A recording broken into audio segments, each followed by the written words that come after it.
Another problem that was discussed is what do you do with the former office holders, the members of Congress, the members of state legislators in the legislatures in the South that took an oath to uphold and defend and protect the Constitution of the United States, who then seceded, who then engaged in rebellion.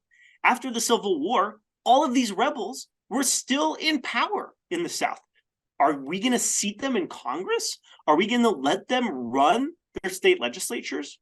Section 3 of the 14th Amendment was intended to prevent persons who had previously taken an oath to defend the Constitution, who also engaged in insurrection or rebellion, from having political power, from taking their seats in Congress again, or in the state legislatures again. Now, this can be waived through a certain vote of Congress and so on, but that's the general idea, to prevent former rebels who took an oath to the Constitution from holding office again in the future.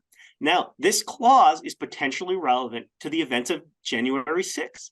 If you think January 6th was an insurrection, there's a range of activity from legitimate protests, which are allowed, to mob rules, which aren't insurrections, but mobs aren't good either. Mob violence is bad. Ku Klux Klan was mob violence.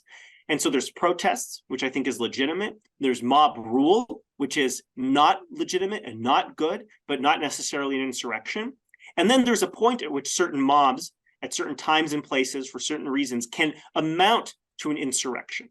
If you believe that the events of January 6th were insurrectionary, then there is an argument as to whether members of Congress who previously took an oath to defend the Constitution, if they participated in the events of January 6th in such a way that raises this question of whether they engaged in insurrection, then there's a question as to whether they are entitled to hold office under Section 3 of the Constitution.